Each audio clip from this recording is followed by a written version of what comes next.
Hello, this is Sam of Historian-splaining. A historian tells you why everything you know is wrong.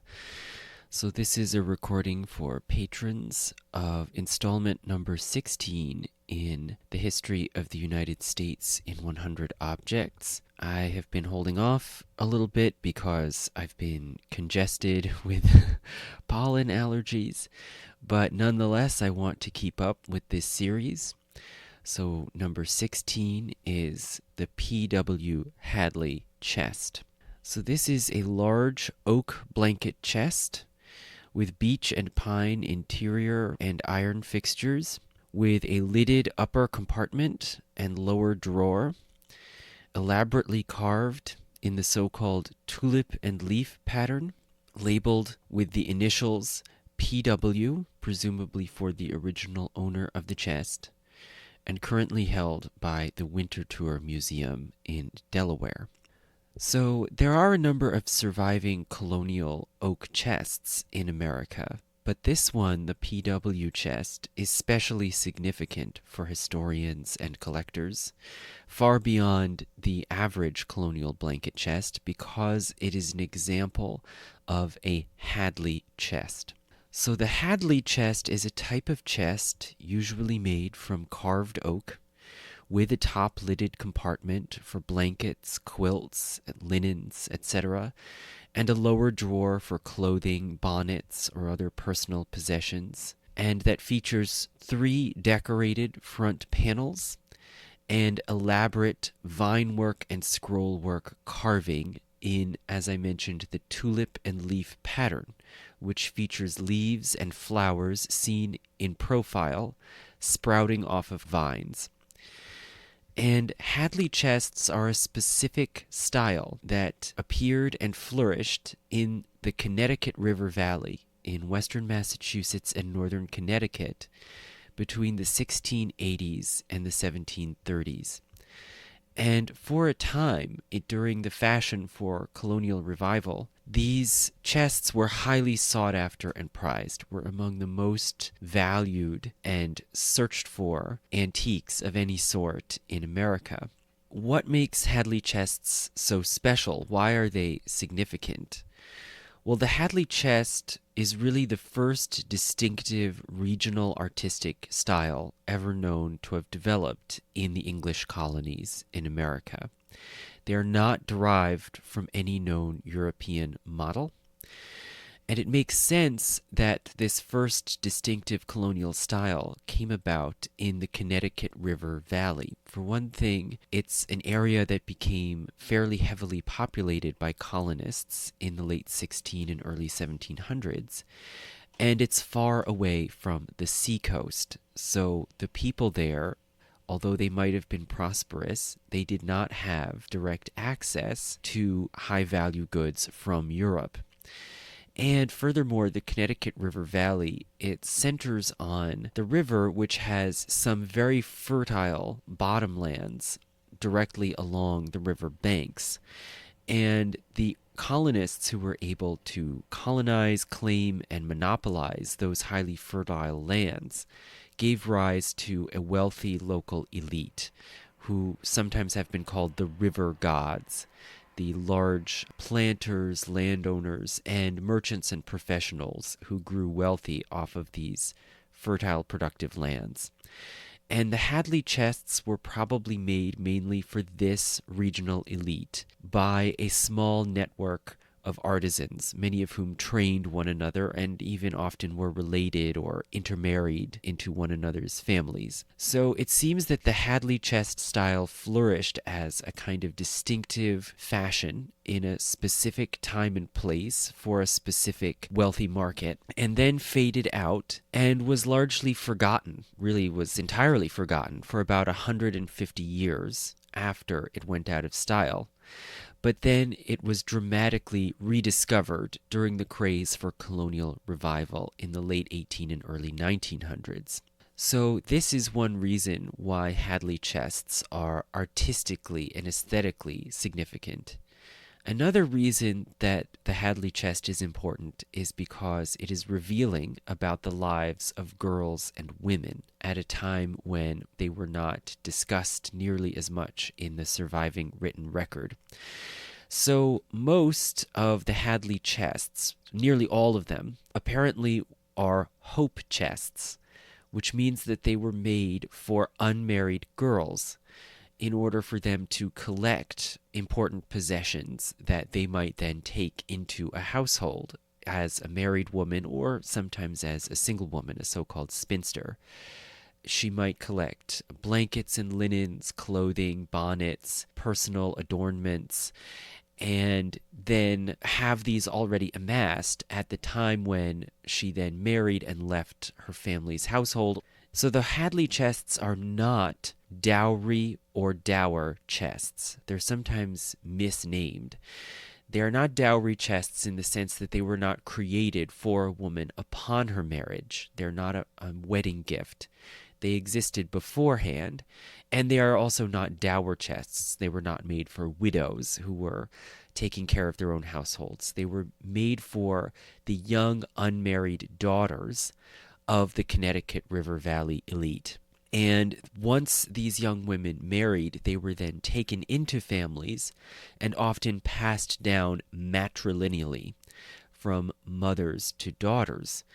And hence their survival shows the persistence of girls' identities and the continued attachment to their family backgrounds outside of patrilineal records.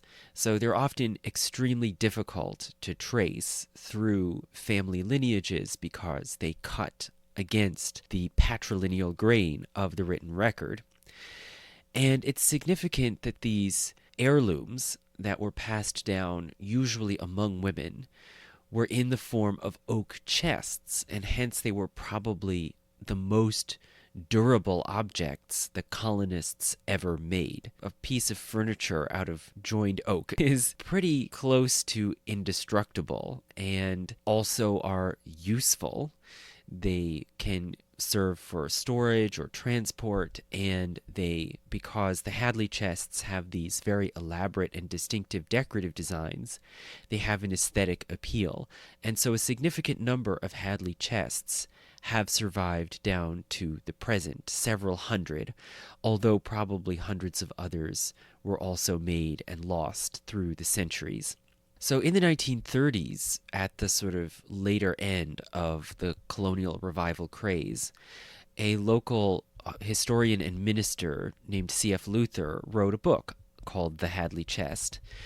And he points out that there are some precedents that might have served as a loose sort of inspiration for the tulip and leaf pattern that one sees on Hadley chests.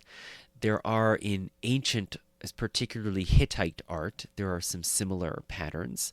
Also in some medieval illuminated manuscripts, particularly in 11th century Celtic style illuminated manuscripts, you can see a very close pattern. But it doesn't seem that these motifs appeared on furniture until much later in the 15 and 1600s. There are some tulip figures on Flemish furniture. Not surprisingly, tulips, of course, are highly popular in the Netherlands. But the tulip-like form that one sees on a Hadley chest is not exactly the same, and it grows on a vine, which is not at all like a tulip.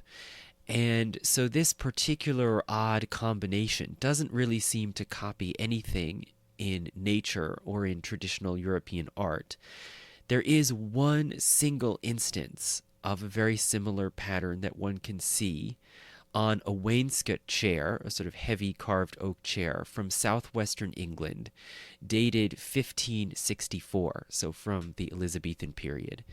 And we really can't know whether this one unique, unusual specimen from England from 1564 somehow inspired a colonial furniture maker 100 years later or more in colonial New England. It's possible, but really, as far as we know, it seems that the Hadley chest style sprang up de novo, was just created on its own by the imagination of some artisan or other in the interior of New England. It is possible that there might be other inspirations that haven't been found. C.F. Luther, for instance, doesn't mention the possibility that there might have been Native American inspiration from the patterns on Algonquian Indians' textiles or basket weaving.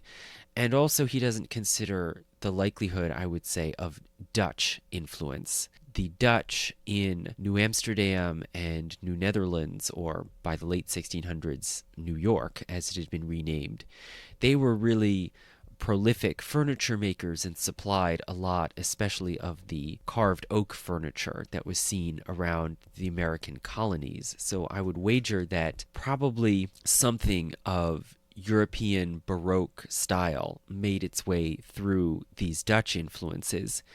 But regardless, it's remarkable how the style of the Hadley chest fits into the late Baroque style. It shows active, dynamic, complex lines, completely filling out the space. And one of the remarkable things about Hadley chests is that the carved decoration is not just on a rail or a post or in a coffered panel.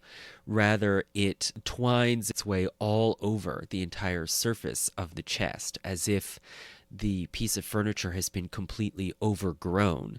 And in this way, it captures the sense of life, of unstoppable motion, of a living scene. And the sinuous curves also of especially the later Hadley chests evoke 18th century Rococo style, where Baroque sort of moved over further into naturalistic curving lines. And in this way, I think you could say Hadley chests not only kept up with, but were really ahead of the styles of the time and anticipated, I would say, 18th century Rococo, albeit in a much more crude, almost primitive colonial form.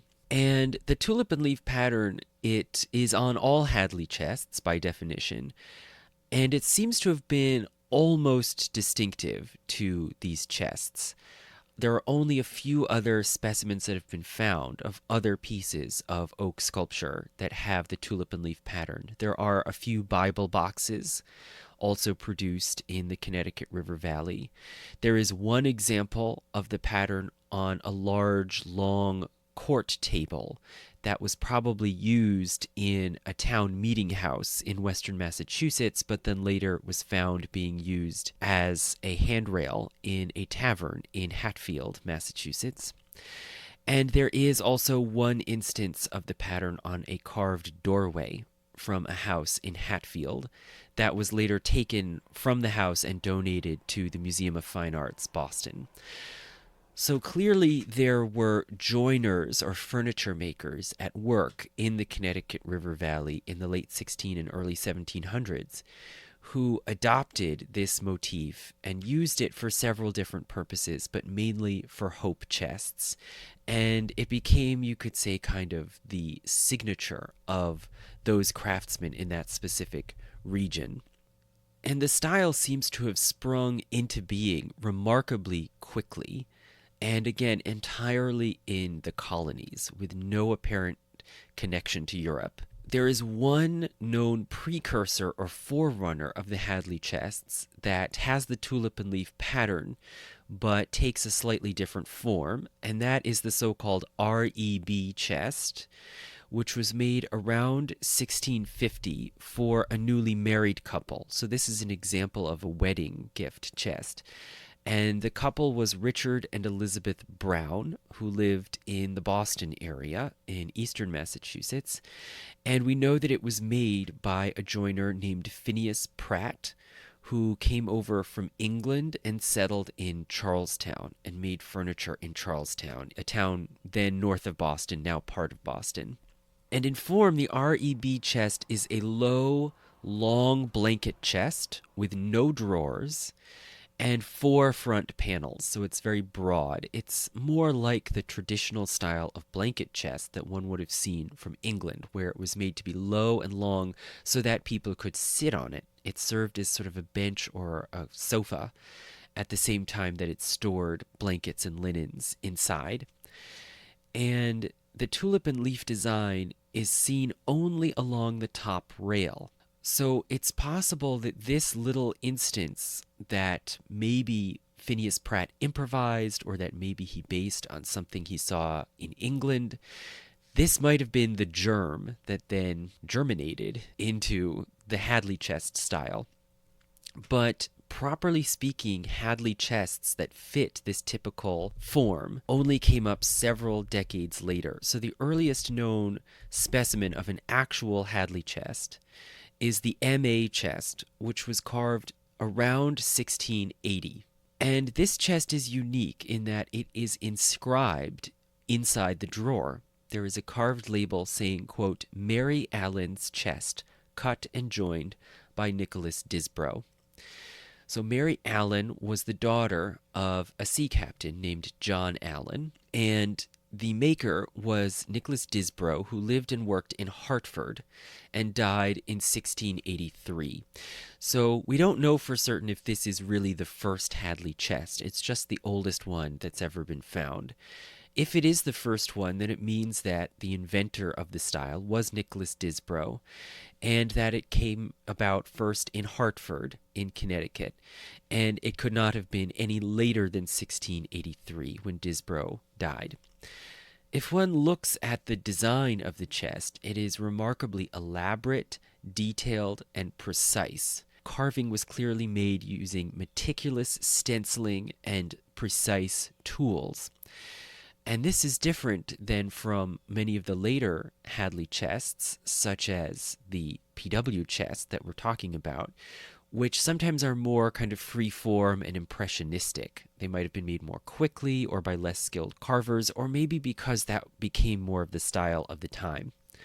But the basic template of the M.A. chest, with the 3 coffered panels, the drawer, and all surfaces all covered in this elaborate scrolling tulip and leaf pattern, this style then spread up the Connecticut Valley, from Hartford up to the smaller towns like Enfield and Pomfret, and of course into Massachusetts, into towns like Hadley and Northampton. And as it went, it evolved. Sometimes later specimens had a different sort of look to them, with more flowing scroll work and small tendrils, coiling tendrils coming off of the vines, as well as the flowers and leaves. So as for these other later chests that came after the M.A. chest, they seem to have been made through several decades, on up into the 1720s and maybe some as late as the 1730s. And who made them? Overwhelmingly, the makers are not named, and we don't know who most of them were. Most of the furniture makers in the colonies were probably illiterate, and they left no written records of their contracts. Most of the chests, it seems, were not considered important enough to note specifically in inventories of property. So when people wrote a will or their estate was inventoried, they didn't necessarily spell out which particular chest they were talking about. They might just say decorated oak chest. So they're really difficult to trace, and there's no specific information about them in most documents.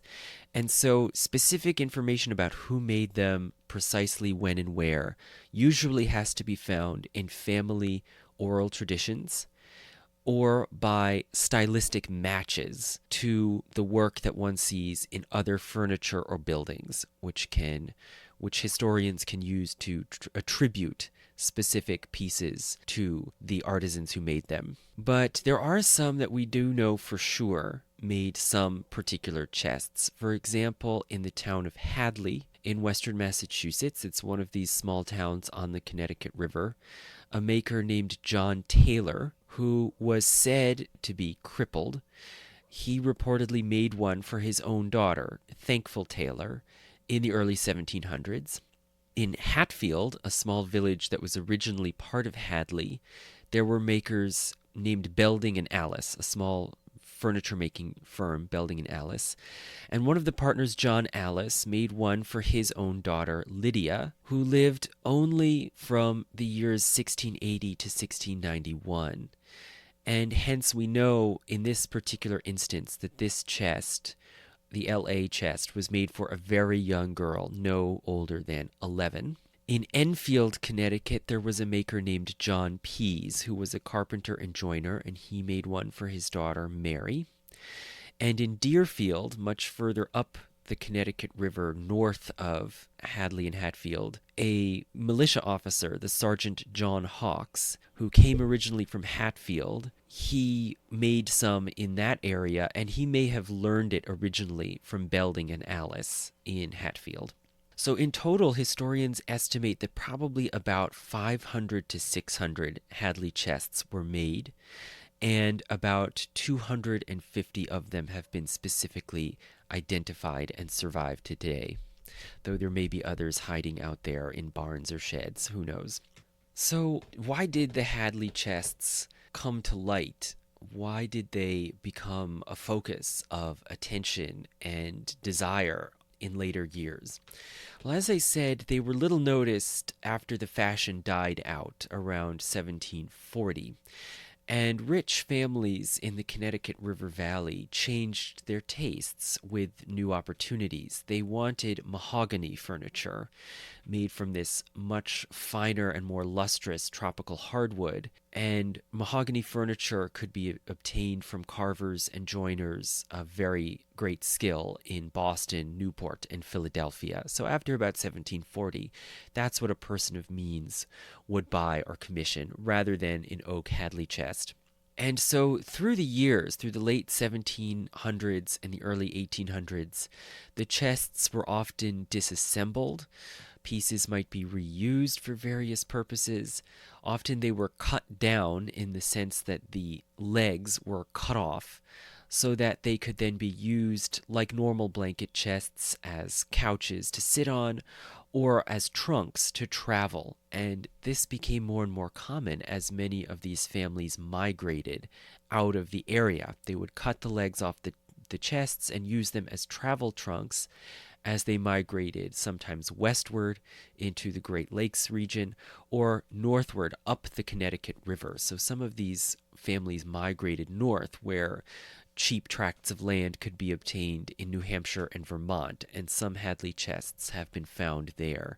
Also, two surviving Hadley chests coincidentally were found in Pasadena, California. So some of these New England families, as they moved to the Midwest, would then continue on all the way to California, and Pasadena is a town where some New Englanders ended up sort of recongregating.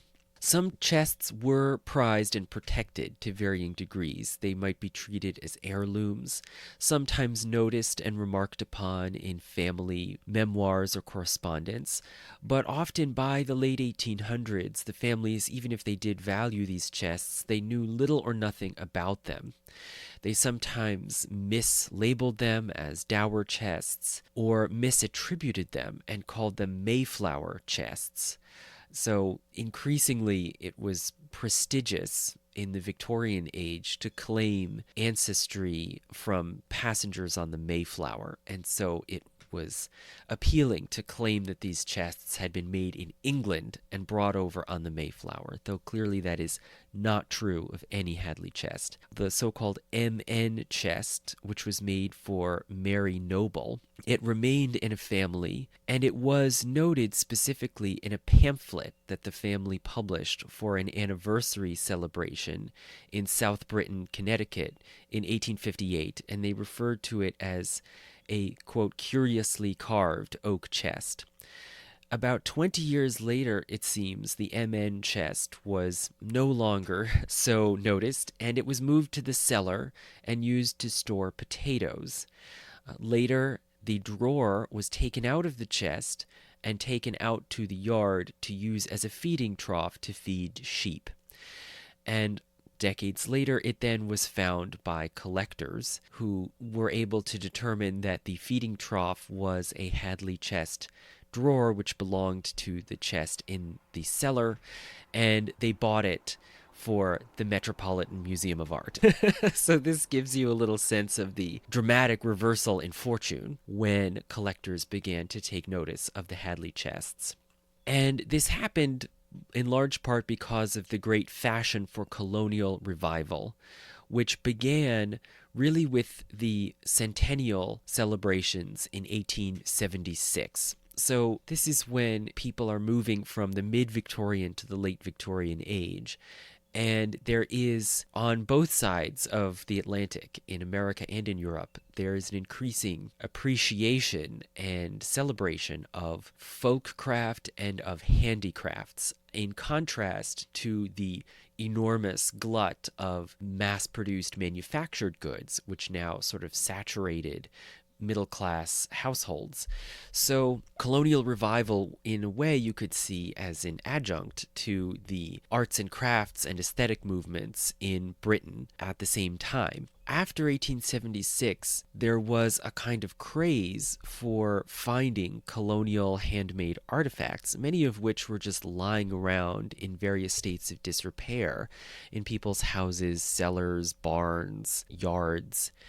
And it happens that in 1883, a collector from Hartford, Connecticut, named Henry Irving, went out just sort of touring, motoring around, well, not yet motoring, but poking around the countryside in the interior of New England. And at one point, he went to the town of Hadley, which I've mentioned before, in western Massachusetts. And in an old house, he found the RD chest, so a chest with the initials RD carved into it. And this chest, as it's been later determined, was made around 1710 for the young lady Rebecca Dickinson of Northampton in the typical style that we now call the Hadley chest.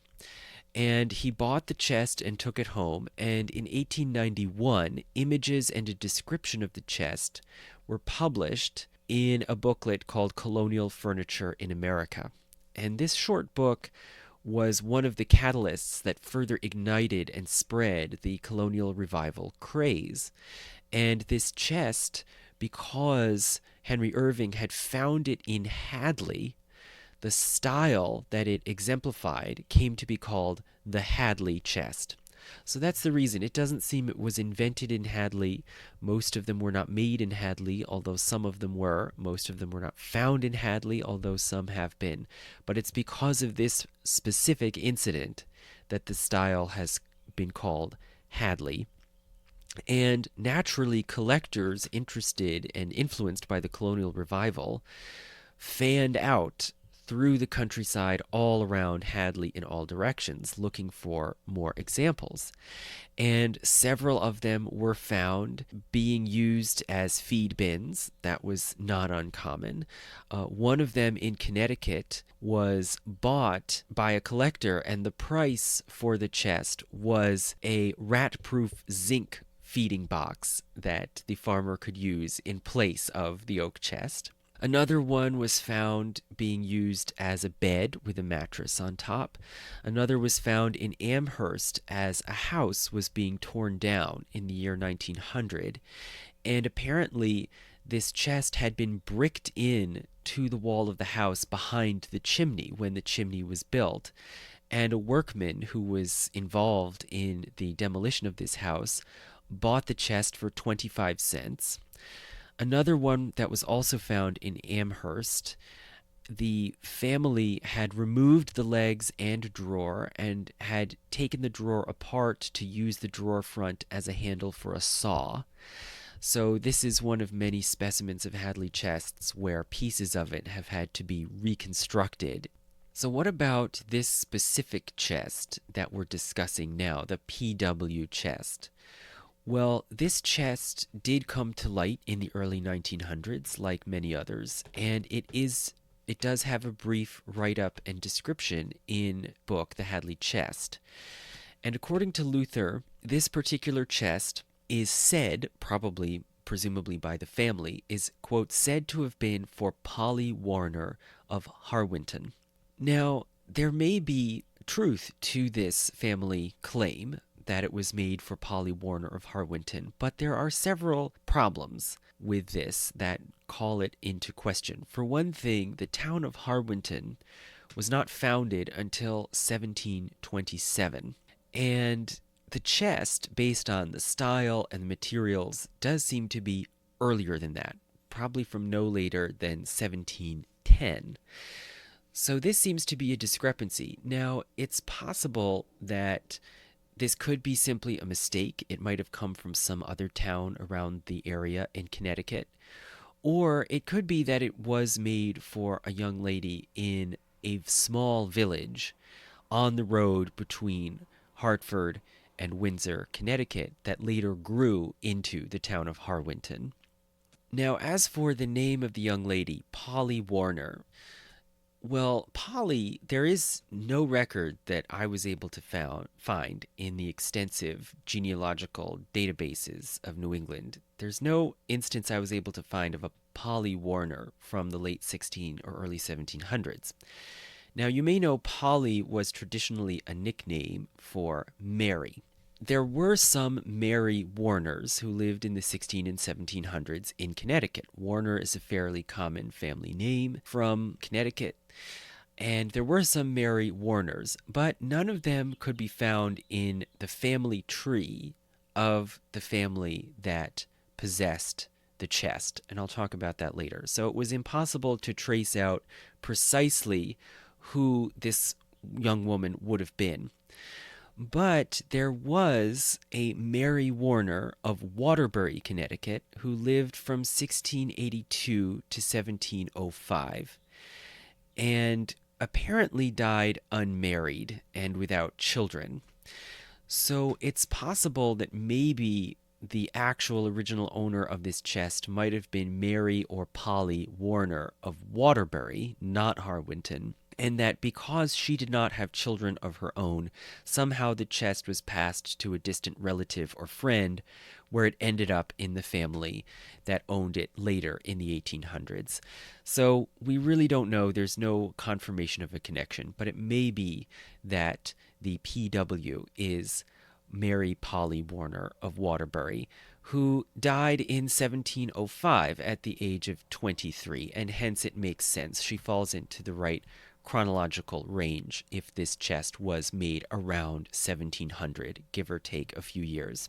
So we don't know precisely when it was made, but the Winterthur Museum, which currently possesses the chest, says that it was circa 1680 to 1710. Now, that's reasonable enough as far as the end of the range. I would say 1710 seems like a pretty good end date for when this chest might come from.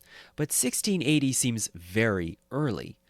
As I said before, the earliest known datable instance of a Hadley chest is the MA chest, which was made somewhere between 1680 and 83 before Nicholas Disbrow died in 1683.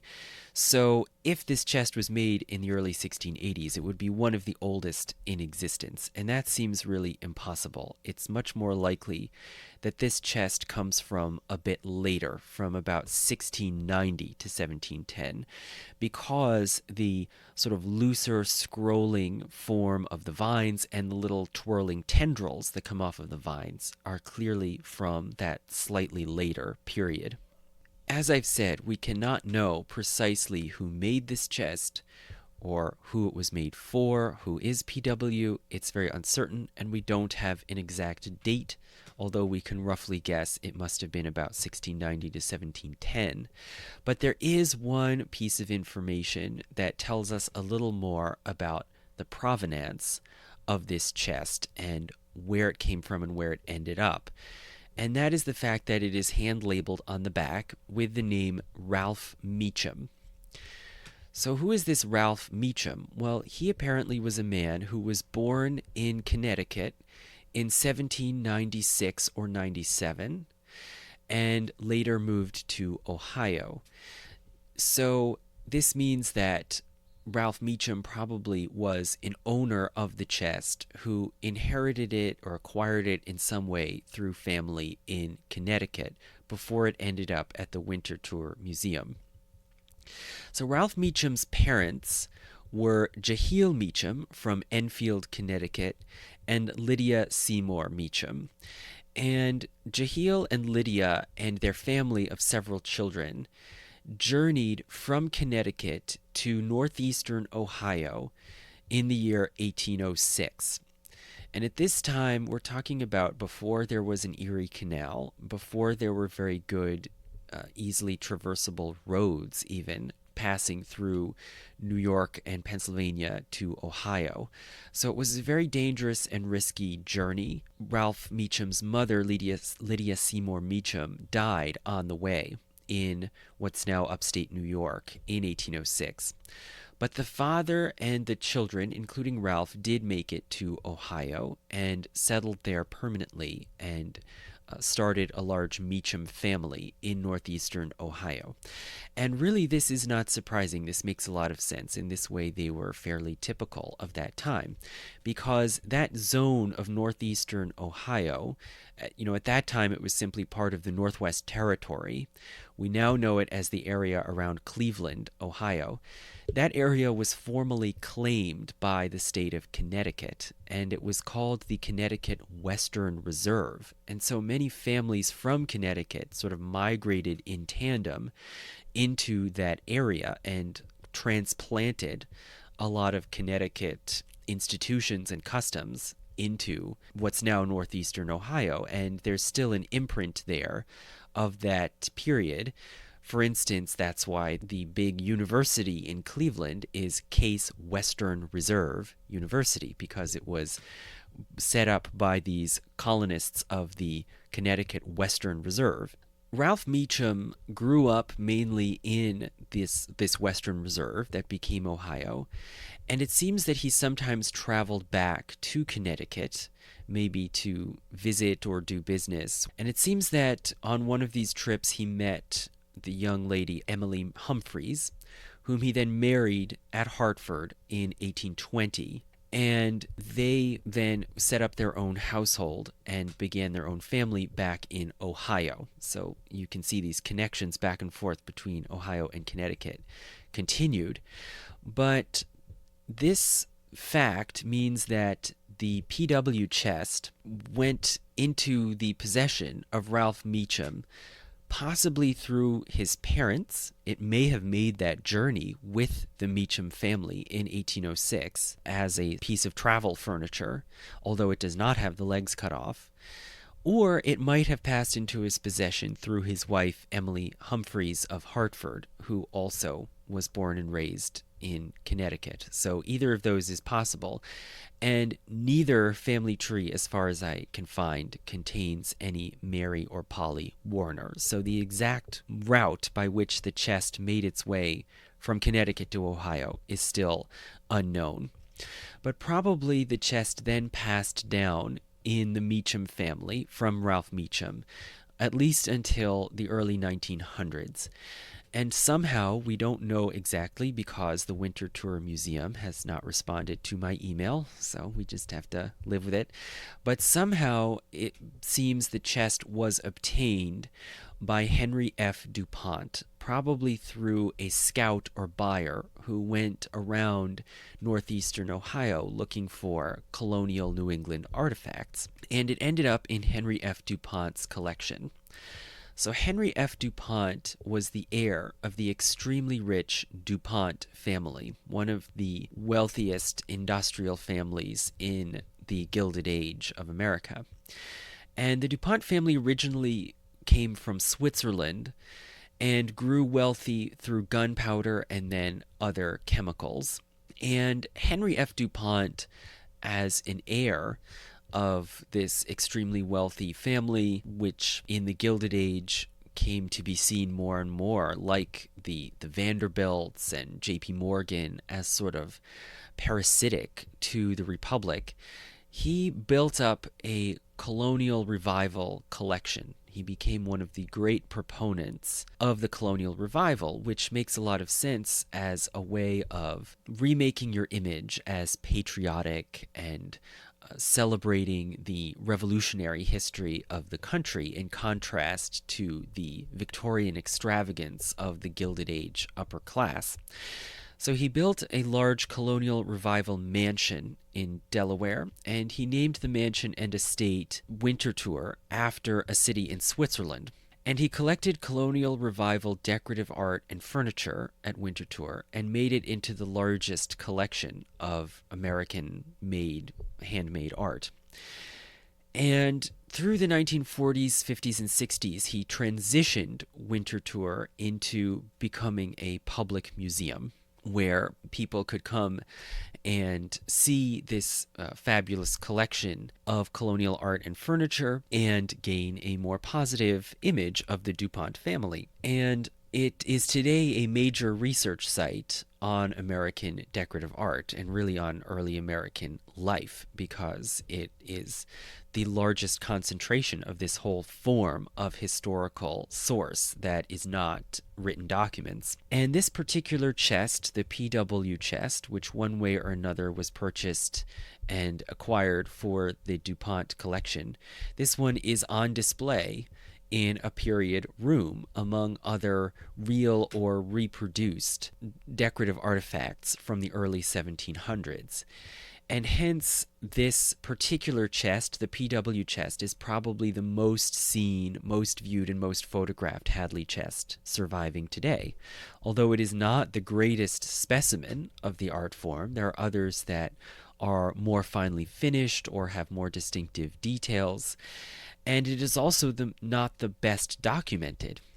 It does not have a mark or a record in a will or an inventory that tells precisely who made it or for whom. We only have this very sketchy and uncertain information about Polly Warner Harwinton. But nonetheless, because of this particular path that it followed from Connecticut to Ohio to Winterthur in Delaware, it is, you could say, the most visible celebrity Hadley chest today, and it is the best photographed. It has free, high-quality photographs of it available on the Winterthur website, unlike hundreds of other Hadley chests, which are largely in private hands and cannot be viewed, and in many cases only have mediocre quality black and white photographs taken for Clair Franklin Luther's book in the 1920s, rather than the high quality, high resolution photographs of the PW chest that we can see today.